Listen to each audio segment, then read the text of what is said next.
Hello and welcome to Men in Progress, the podcast of the United Methodist Men of Trietsch here in Flower Mound, Texas. We're part of the Life Plus God podcast series from Trietsch Memorial United Methodist Church. And you're listening to episode 26, our February 2024 podcast from the men's group here at Trietsch. I'm your host, Dave Casey, and as we're all well aware, February is the month we celebrate love in all its forms. Romantic love, love among friends, and for our purposes today, love for people who we often don't even know. Now, normally our Men in Progress conversations are all guys, but in this episode called Love Wins, we decided it was time to up our game. In this episode, we have the extraordinary privilege of talking with three women leading some of the most exciting, loving, and successful nonprofits here in North Texas. Joining me to talk about love, sacrificial service, and giving back are Kim Beck, founder of Liberty Ministry, Denise Angarola, President and Chair of She Supply, and Kim Cloud, founder of Cloud9 Charities. Ladies, welcome, and thank you for joining me. Thank you for having us. Be here. Thank you for having us. So before we jump into our broader discussion, I'd like each of you to give our listeners some background about the nonprofits you're leading and what your organizations do to help North Texas. Kim, let's start with Liberty Ministry. Tell us about Liberty Ministry. What's it all about? Well, I should probably start by sharing our mission statement, which is developing godly friendships to bring honor, hope, and healing to people with no homes. And the reason we say people with no homes as opposed to the homeless is because it's important to us that we recognize that they are people first. We have James 1:25 as our scripture, and we believe that God's law of love is liberty. So that's why we use that. And our two big hashtags are love your neighbor and make Jesus real. Well, those are fine. And full disclosure, I'm honored to serve on the board of Liberty Ministry. So I heartily agree with everything you just said. Denise, tell us about She Supply. What's it all about? Yeah, She Supply is also a nonprofit. We're based here in Flower Mound, and our mission is to provide a sense of dignity and cleanliness to women and girls in need. We do that by providing free feminine hygiene products, and our goal is to end what we call period poverty in North Texas. And that is the continuous issue that women and girls face every month when they don't have proper hygiene products to take care of themselves every month. Wow. Now, I have to admit, so, as a guy, that problem never really crossed my radar. But I will say, a few years ago, I was mentoring at Hedrick Middle School, close by here. And we asked the communities and schools folks, is there anything that we can do to help? And that's exactly what came up. So we hooked them up with She Supply, and it's a tremendous charity. And again, something that guys, most listeners of this podcast are going to be oblivious to. So I'm so glad that you're here. Unless they have daughters. Well, there is that. True. Yes. Well, most people don't ever, when you think about poverty or you think about where you could donate product or dollars, this part of the society need doesn't usually cross people's minds. Exactly right. Yeah. Sure. So Kim, tell us about Cloud9. Cloud9 Charities is 25 years old, and for the past 12 years, we've run a program called Bedtime Rescue, and we help families that have come upon crisis, that are homeless and have lost their home, to get into a temporary shelter super quick by using local hotels, and then we help turn them on to other nonprofits who can help them long term. But ours is a Band-Aid. I say always that it doesn't hurt our feelings to call us that usually a church, a policeman, another nonprofit, or a school is who reaches out to us and lets us know about a family who is in need, and we bring aid to them very quickly. Wow. So, living in Flower Mound, we're kind of in a bubble, and you wouldn't think that that's a needed thing, but clearly it is. It is, and it's about the number of crises that family faces in a short period of time. It's not about even money necessarily, or family, or someone that did something wrong. It is a recent story today that a family that we housed, the husband had been really, really sick. She was staying home taking care, lost her job. Suddenly, they find themselves in that crisis. Very and quick so, circumstances. yeah, it is. It's not about your typical homeless population. This is different. Yeah. I think the trauma that goes along with losing your home, and during crisis, during family support, and so many of us have tightly knit support groups. Yes. Yep. And sometimes with trauma and family support is not there. Yes. Sure. Absolutely. So all three of the areas that y'all serve, I think this applies to every town, city in America, really, even ones affluent areas like ours. So thanks so much for sharing that all with us. Absolutely. So now I'm going to like to go into more of a general discussion and better understand really the landscape for nonprofits right now and how it is that you do what you do. So let's just start there. How hard is it to run a nonprofit these days? You guys are running nonprofits. Yes, sir. I think the strength of your board is super important. There is nothing about this that I do alone, from our people who donate and support our charity to our board to our volunteers is huge. You volunteered for us at events, and it's not easy anytime, but especially in today's place, we have more families than ever that we're helping. Yeah, and there is a limit unless you have endless pockets, which no nonprofit does. Yeah, and I think I'll echo what Kim's saying. Just in the since COVID, honestly, I think we've seen an increase of need of like 60%. Wow. Just in our little section. Wow. And I think all three of us would agree that poverty is intersectional. So you're one job loss away, you're one car accident away, whatever it happens to be.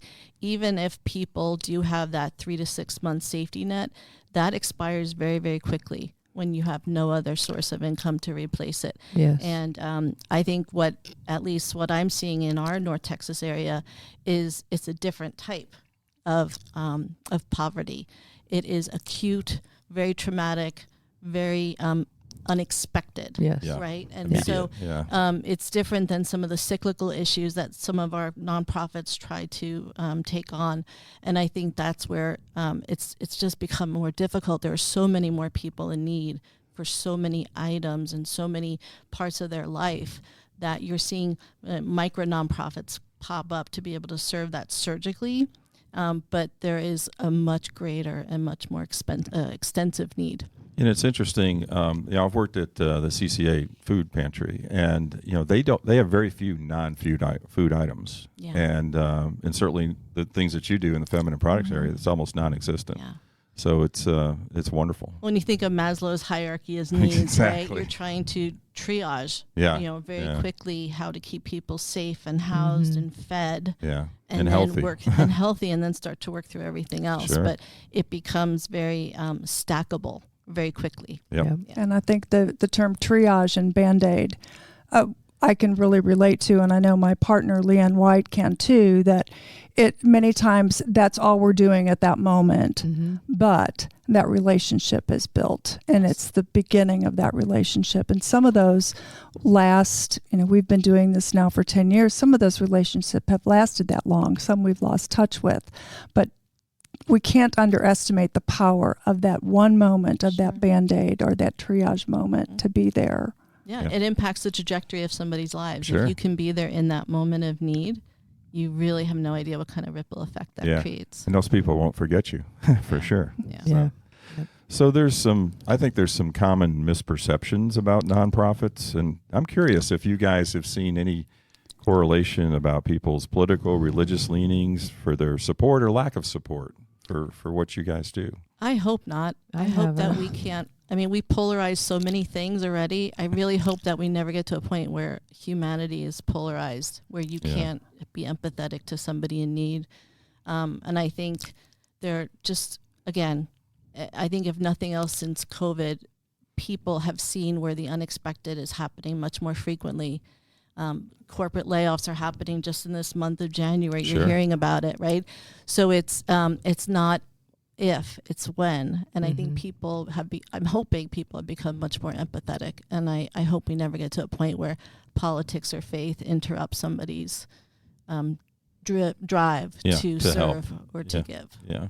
But on the other side, there are those that, because they are politically leaning in a certain area, they will support. They will go there. That is in their comfort zone, or faith that is in their comfort zone. But like you said, hopefully that won't become an issue that they would back away. Right. I can bury down pretty deep into the mission, and be so focused on that And I don't watch the news for a reason. I have to get up every day and lead, I'll get emotional, but lead 60 women that are working hard to support their families, many of them single moms, and then also to lead a nonprofit. And I don't want to know all your other stuff. Yeah. It's not what's important to me. Yeah. What's important to me is to be a good leader and to make a difference in my community and beyond. And so I just don't have an interest in, if they don't support me, that's okay, move along, because there's so many great people. I'm so impressed with our community and the world in which I live. It's full of wonderful people. Yeah, that's great to hear. Well, and even with your business, and you say 60 women, that's a service-oriented business, so they already have a heart for service to begin with. Yes. I know with our daughter being in the same industry you are, it's a hard job. Yeah. And they do work hard, but it's all about serving. It is. Yeah. So let's look at this year. We're just coming into 2024. What are your big goals for the year? Denise, I'll start with you. 1 million more in 24. 1 million more in 24. I like that. We were just so humbled and honored in January of 23 to be able to proudly say that we had distributed 1 million products since the beginning of She Supply, which was 2016. So it took us quite a bit to get there. Yeah. At the rate you're going, we have we have an aggressive goal because there is just exorbitant need. And so we are doing everything we can within our local community here, with corporate partners, with new and interesting donor opportunities, funding opportunities to be able to serve more women and girls. We voted to add 40% more partners this year. So we have now over 20 partners, which is the way we work, we distribute the products to partners like Salvation Army here in Louisville and others. That in turn distribute and they distribute the products to the clients that they serve. Wow. So we have we knew that there was increasing need, so we will be serving many more partners this year in our goal to hit 1 million just in this calendar year. Wow. Well, one of the Kims, you got to take Kim. This next. Okay. I think the biggest goal for us is people to have a really clear understanding of exactly what we do. Yeah. It's really tough as a nonprofit, and we operated differently the first half of our years that we've been here. And Bedtime Rescue, although it's 11 or 12 years old, it's still the newer part of what we do. Sure. And so people to just have a really clear understanding. So we've been doing that through, social media and me and a couple other board members getting out and speaking, doing things like this. I want everyone, when they hear it, not to say that, it's great and they've been around a long time and they've done a lot, but I want them to say, and boy, they're housing 30 families every single month right here in Denton County. And it has exploded. It has exploded. And we've never had to say no. And I don't want 2024 to be a year that we have to. Yeah. It's one of those things that you wish that the need would go away. Oh, absolutely. Reduce, I don't want to be busy. but you want to be there when there is the need. Absolutely. Yeah. Yeah. How cool would that be for our phone not to ring today or something? Yeah. Kim, how about Liberty in this year? Well, I think for 2024, we'd really like to focus on more hands. The need continues to grow. With this recent inclement weather shelter, they were seeing a lot more women this time. And most of the folks that we serve, and we serve primarily the South Dallas community, most of the people we serve are my age. And I'm not going to tell you on air how old I am, but we see a lot of senior citizens, majority, and we are seeing more women now. Super. Well, it's given that, I mean, how do you keep from being discouraged as the need grows? Again, your hope would be that it declines, but as it grows, do you get overwhelmed with that at all? Absolutely. Every day. Yeah. Every day, because you can't serve everybody every month, and you do everything you can to plug those holes. But there, like I just keep saying, there is just such great need. And I think you have to dig really deep, and you have to really be called to your mission. And I think for many days, when it's 14, 16, 18-hour days, that's what I rely on. Yeah. I am driven by that mission. My mother was one of 9, grew up in the welfare system. And, I was fortunate that I never experienced that myself, but just knowing that somebody I loved was experiencing that, I have such a different, I come at it as a different perspective. Yeah. I always see my mother in the women and girls that we serve, and that just drives me every day. Yeah. Wow. That would drive you. And we have one of our services that we offer is when we have a relationship with someone who is homeless and they pursue housing, we don't do housing, but we will direct them to the agencies that will help them, and we will be the squeaky wheel.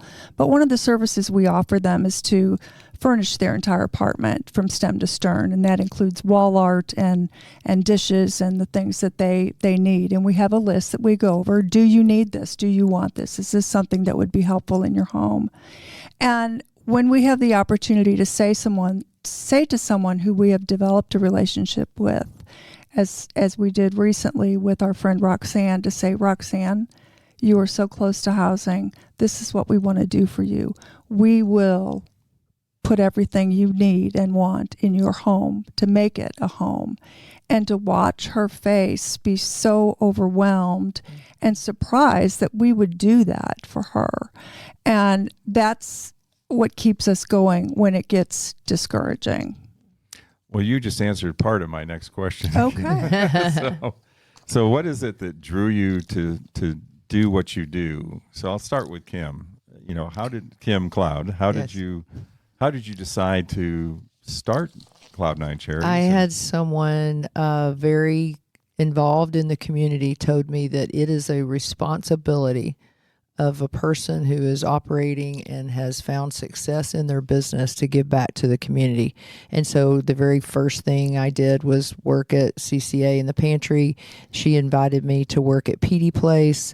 I volunteered there. And then I was like, what can I do that would give back to the community, but would also highlight my business? And so we did that fashion show for 12 years, and it did. It highlighted the talent that resides at Cloud9, but it raised money for Cloud9 Charities. And when it raised money, I was like, I guess I better do a 501c3. And so we operated that way for many years, and other nonprofits would fill out a grant and we would give them money. That's what we did. So we just did events, raised money, and gave it away until this program was something that I accidentally discovered a need for and grew that. But I still, 45 years later in this community, feel like it is my responsibility. I'm full because this community has blessed me, and I've got to turn and pay it back. Yep.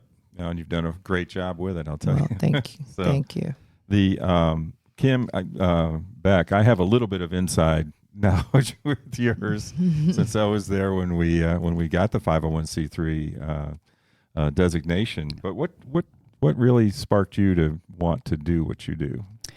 Well, after 10 years of serving at the Texas Juvenile Justice Department with young men, through Epiphany Ministries, these are young men who are incarcerated on a felony offense, and I, during that ministry, really discovered how much poverty, generational poverty, is in the prison system. And that also was working with Wesley Rankin, which is a community center in West Dallas, which is underprivileged, under financial privilege, and got to working with them and really thought, people in my neighborhood don't know what real poverty is, and started studying that and working with that, and met a friend named Elizabeth who has the Human Impact, which is a nonprofit also in the area that I serve, and went to spend some time on the street with her. And I met a gentleman named Henry that day, and I spent the whole day with Henry. Henry spent the whole day with me. We walked and talked. We went to the quick shop there. I call it the quick shop. Oh my gosh, that dated me, didn't it? The convenience store. And bought a pack of cigarettes and walked for some more. He shared his life story with me, and I shared my life story with him. And at the end of the day, when we said our goodbyes, I realized I had to come back. I had a friend. I had to go back and see Henry. And so that's what really drew me once a relationship was made.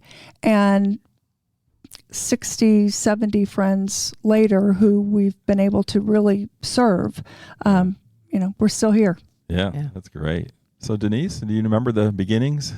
The beginning started right here at Trietsch. Wow. My very dear friend Kathy Meyer, her and Sherry Mays. Yeah. They were on a choir trip, and Sherry had just through a friend. I don't remember who sent it to her, but saw a YouTube video, and they were watching it on the bus about a person who was trying to maintain their cleanliness while they were experiencing homelessness. Yeah. And the struggle, and before the end of that trip, they were determined to do something about it. They got to work quickly, researched, this type of need in LISD, uncovered there was a need, and within a year had formed the 501c. And while that happened in 2016, I was living in Seattle at the time. I had been relocated from Flower Mound to there.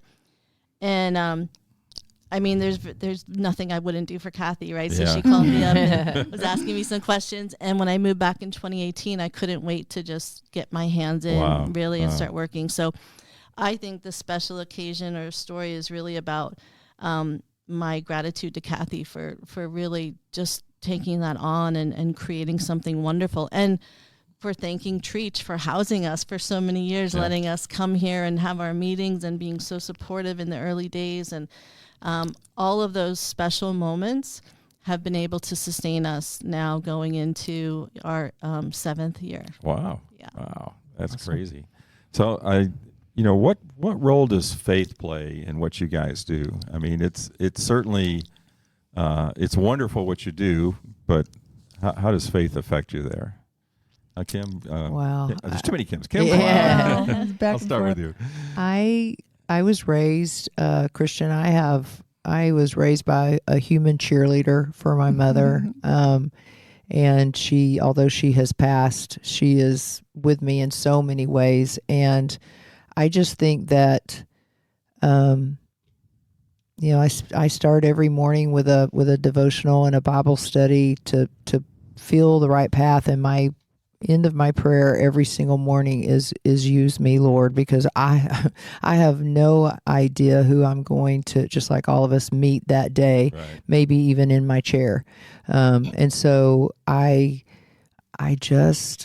it's just how my life feels best, is to start every day that way and to live my life helping other people. Yeah, super. Kim Beck, how about you? I think it plays everything for me. And I go back to the word serving all the time, that to serve and to be served it's just such a gift. And I think my life is much more complete when I am in service mode. Mm-hmm. Yeah. That's good. One of the core values of She Supply is that our service flows out of our faith. We have many different faiths represented in our board and our volunteers. We certainly don't discriminate with who gets our product, right? And I think everybody comes to it, much like Kim just said, with a servant leadership.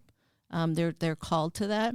And I know that my angels are always around me, directing me, what to do, where to go.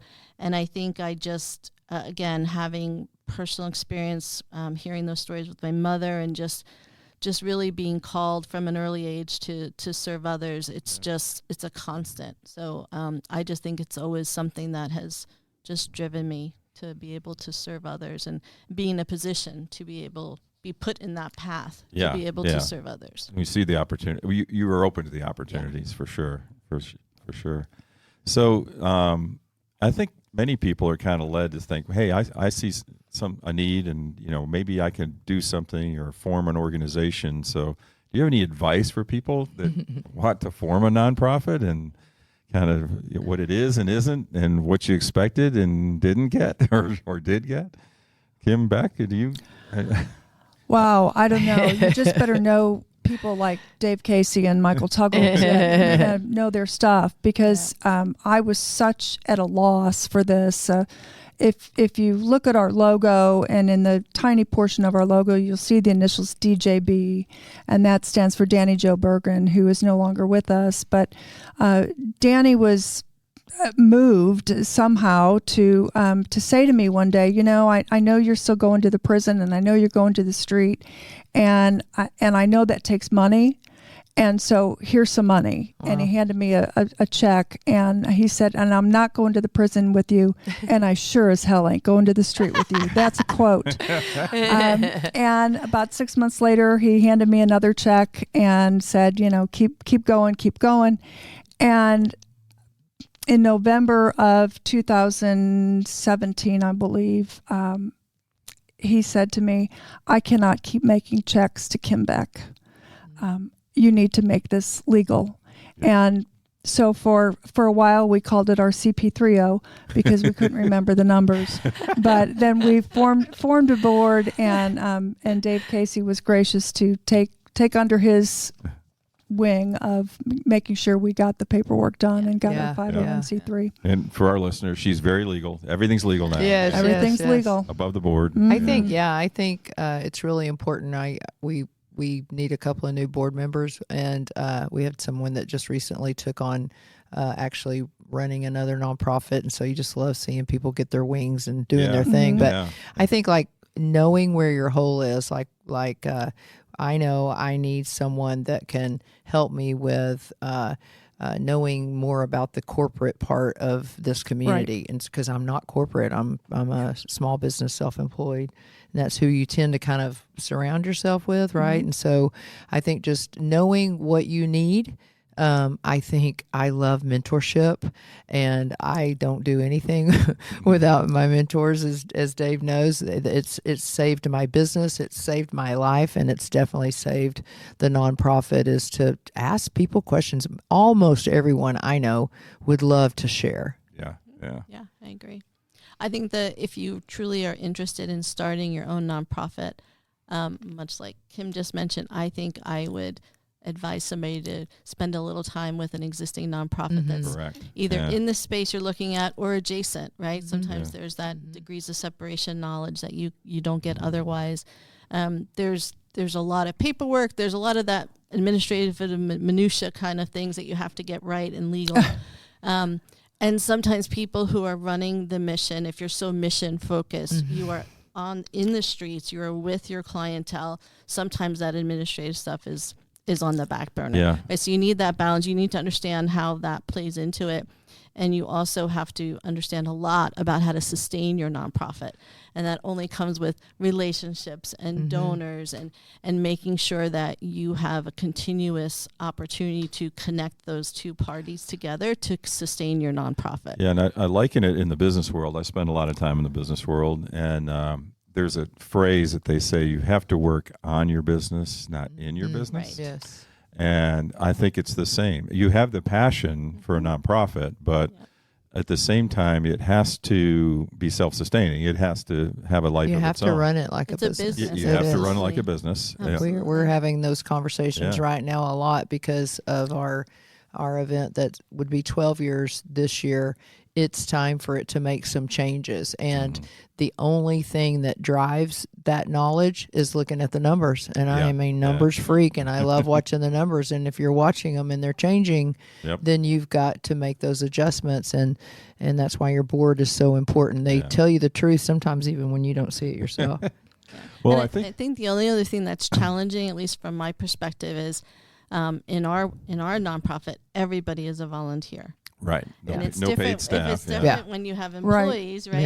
Yeah. You can ask certain things of an employee that you can't ask of a volunteer. And so just know that as a leader of the nonprofit or on the board, you are spending significant amount of time because everybody is volunteer. Sure. So I think for a lot of people, they don't see, they don't necessarily recognize that part, that there's quite a bit. And it's interesting, donors I know, I think people have a little bit of a misperception that it has to be an all-volunteer deal for it to be truly a nonprofit, that they don't like nonprofits that actually have paid staff. Right. The problem is paid staff, at a certain scale, paid staff are very necessary and much more efficient than a bunch of volunteers trying to do a job that a professional should be doing. Yeah. The other question I had is, with all three of y'all, is there are a lot of nonprofits out there, and a lot of the names aren't very significant. She Supply is very significant. You understand exactly what She Supply does, but and there's overlap between nonprofits. And how do you guys manage that? Where how do you decide this is what we should be doing? And you may get a request, and you say, "This is not what we do," but we may know somebody. Absolutely. Yeah. So we do have one paid person on our Cloud9 Charities staff, I guess, and she's who answers the phone. Right. It is the most important thing. She's a retired police officer. Her name is Patty. She also, something new that she's doing that I love, because I don't meet the families that we help. We get a phone call and it's done so quickly.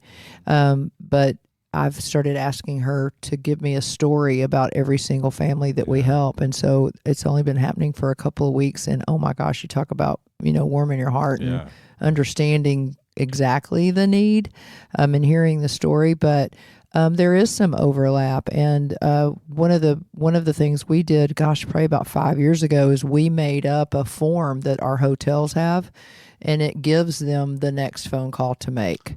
Because we can only help for a certain amount of weeks. Sure. Right. Then it becomes resident stuff with the hotels, right? So it's not even necessarily our rules, but it's rules that we have to follow.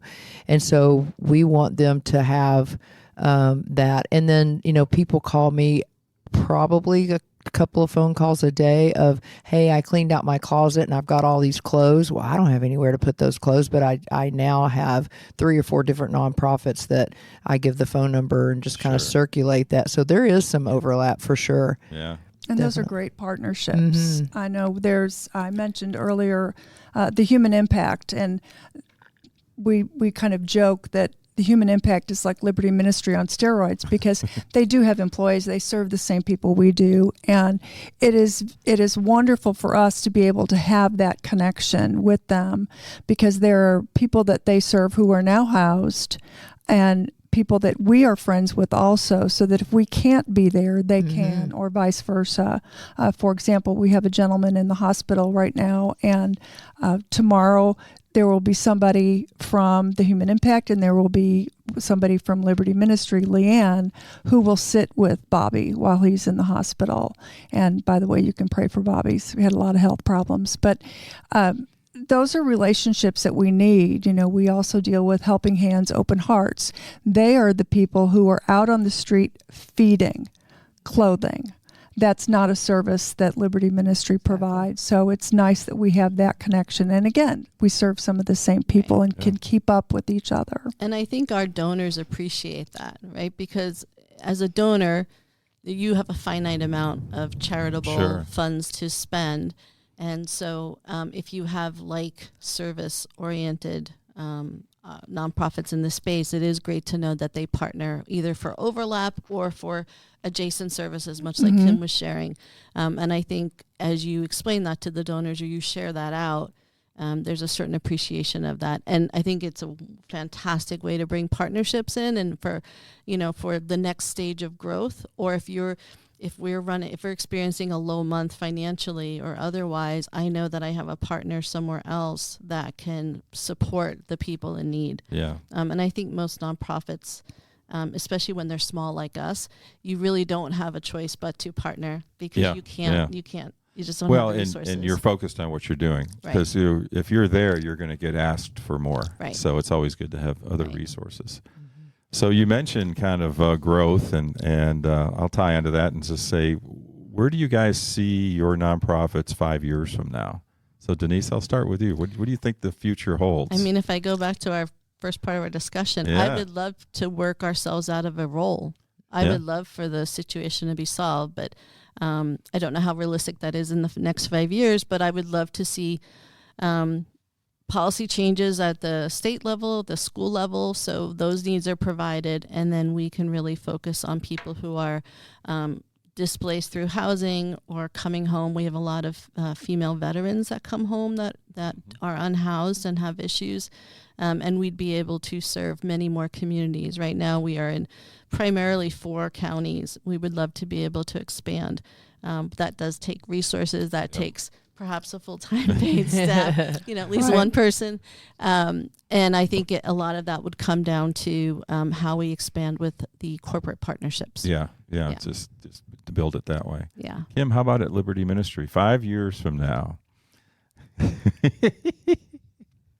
We've had these conversations at the board. Conversations, and I'll just be real transparent here. I told you I wasn't going to say my age, but I'm 67. Yeah. I don't know. I don't know. We've been at it for 10 years, and I'd love to say that we will go another 10 years, but only God knows what he has in store for us. And Liberty Ministry may change. It may be a different type of ministry to people who are homeless than it is right now. Well, in the baseball world, you hear those words. We're going younger at your position. There you go. Yeah, there you go. So we may be out recruiting. Look there in 5 years. Gosh, I want to have thought of the most amazing event ever done for a nonprofit. I love it. That takes little work, few volunteers, and lets us help 100 families a month instead of 30. We put on the big event for us in October is Best Little Brew Fest in Texas that I mentioned earlier, and the numbers aren't there, and so we know it needs change. And there are 9 of our board members who have met. I think this past Monday was our 4th meeting, and it's such a creative group. We have so many ideas that we promised ourselves that this coming Monday we have to pick something and move forward with it. And then we do a golf tournament, and it is very successful, and it does require very little work. So, you're like, okay, don't just do 2 golf tournaments? I don't know. Yeah. But I never want to call Patty and say, hey, this month let's only house 20 people. So you've either got to increase your donors, you've got to, I don't know. We don't spend anything except on hotels, and events. And so I just never want it to end. I also would love, my son stands by my side every day at the salon, and I would love him, but his passion is a little bit different than mine. He has one, but it's different. So I don't know. It'll be interesting to see. I'm 62, and this is a lot of work. Yeah. And I want to go see the world. Yeah. That's my retirement. I hope I've put in my responsibility and done my thing to where I feel like I can go do that without any guilt. Yeah. No guilt. Well, and it's interesting. I think that there's a in any role, and this goes in the business world, but certainly in nonprofits. I'm involved with 5 nonprofits, and whenever you take a position within an organization, I think it's very important to start recruiting for your replacement immediately. It's so true, Dave. And sometimes it takes a long time to find your replacement, so it's worth doing. Yeah. So I'm going to go around now and just kind of say, and I'll start with Kim Beck on this. Is what do you most want people to know about those that are unhoused or just recently housed?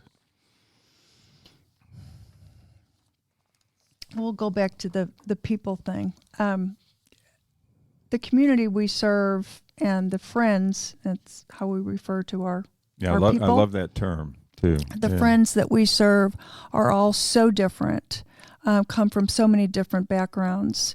One of the first people Leanne met on the street, she had this preconceived notion of who the homeless, as we typically hear it referred to.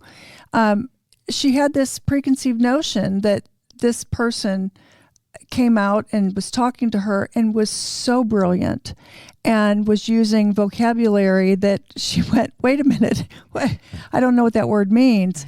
And we have other friends who have come from literally nothing. They're generational poverty beyond what they've even known. Mama lived in poverty, Granny lived in poverty, and who knows what happened before that.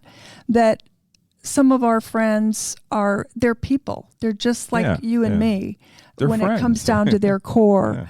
And I think Tim is one of our friends that I think has surprised us the most. When you first meet Tim, and Dave, you've met him a couple times, he comes across as being kind of a pardon the expression, kind of a sad person, more of a recluse.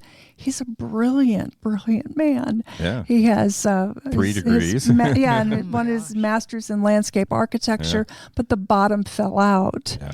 And I think most of us have this preconceived notion of any group of people, and just want everyone to know that it could be someone in your family. It could be someone that you've worked with that has been homeless previously, and you just don't know. And we are seeing more homelessness here in Louisville, Flower Mound, Highland Village. It's more visible now than it's ever been before. Yeah. Yep. So Denise, how about what would you most like our listeners to know about, women and girls that have experienced Sure. period poverty? So I'll tag on to something that an Oscar winning documentary, Period End of Sentence, has coined. A period should end a sentence, not a girl's education or a woman's career. And I think, much to Kim's point, we are seeing just, increases everywhere of people in need. The latest stats in Texas follow the national average now. 1 in 3 girls miss school monthly because they don't have product. 1 in 3 women miss regular work, interviews, other events. So both of those have a significant negative impact on the trajectory of somebody's life. Sure. And we also know, I think the 3 of us will agree, poverty is intersectional. And you are, we talked about, you are just one step away from something falling out. That gentleman with 3 degrees. There's you could have multiple people in your family, multi-generational families living, and a lot of people who are unhoused are working 2-3 jobs. They're living out of their car, or they're living in alternative accommodations, and they are working. And I think that's another misperception. But maybe you can't afford the cost of a product because you have to pay for your bus fare to get to one of your 3 jobs. And I think that's, again, as you look around your community, the one thing I always like to tell people, even in just LASD, there are so many students who are on free or reduced lunch. And if our average carries out, there's 1 in 3 girls within any Louisville campus, LISD campus at any given month, who is either missing school or using something that is not hygienic for her health. And her mother may be missing work, may be missing opportunities. And it just becomes a stacking event, right? And it becomes problematic month after month.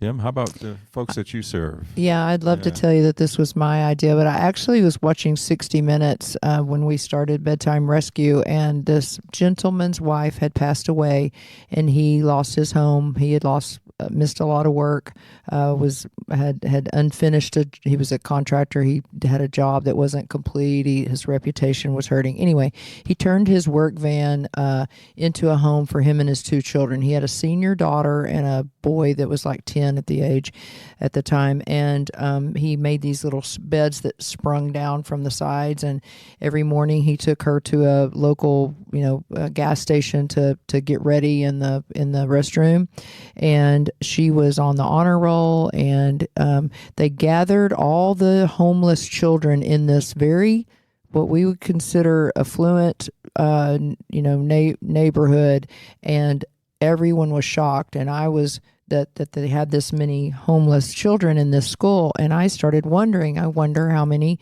we have registered in LISD. And all I started doing was gathering information and came across communities in school and realized that they help in so many different ways. And I said, what do you think the biggest need is? And she said, our children are sleeping in their cars. They're sleeping at which I thought was really smart, apartment complex. When they close at night, go into the workout studios and things like that. And it's amazing how a mother or a father who has come across that can get really creative on where they're sleeping. But in that research, it was just placed in my lap and on my heart that this is what I was supposed to be doing with it. And so I just know that that's going to continue as our economy is hurting and things like that.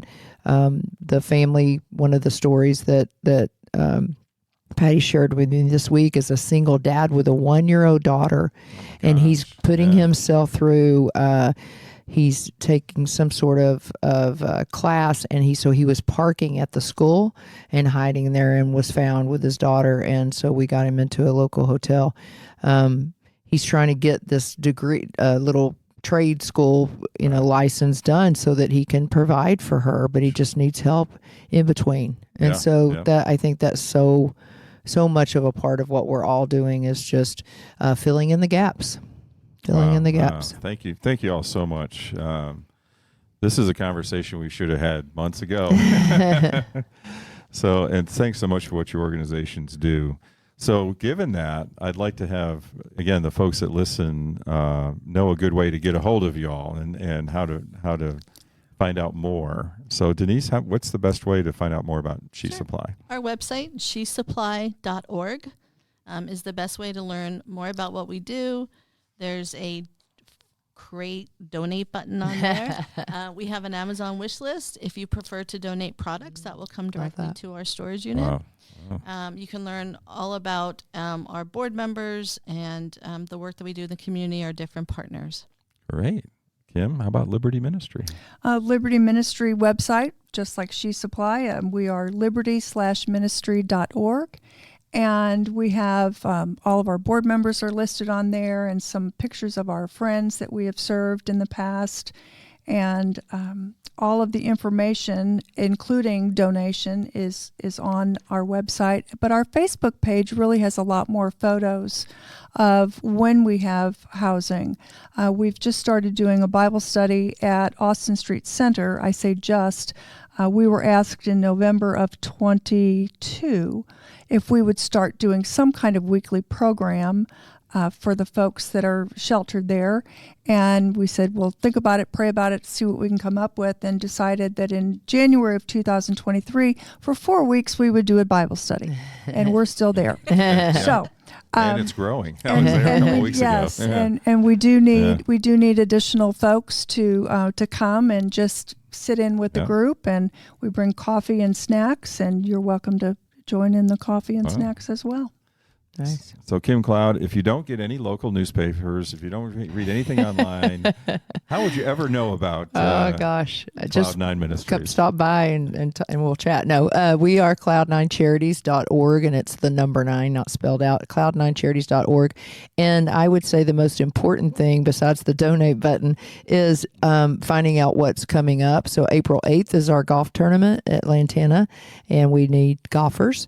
And then on October the 19th this year is our event in Louisville. I can't even tell you what that event's going to look like, but maybe by Monday it will be a festival, and it will be fun. That's a guarantee. Yeah. So just staying plugged in to what we have coming up is what I would ask people to do. Well, super. Well, ladies, thanks again for joining us on this episode.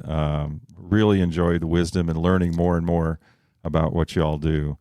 And we look forward to you guys having a successful and hopefully a very lucrative 2024. Thank you. Thank you. Right. So there you have it, episode 26 of Men in Progress. We hope you enjoyed our discussion about how love is winning in North Texas, thanks to the efforts of nonprofits like Cloud9 Charities, She Supply, and Liberty Ministry. We invite you to join us for our podcast in March, when our topic will be the H-bomb, how hypocrisy is damaging the church, and always has.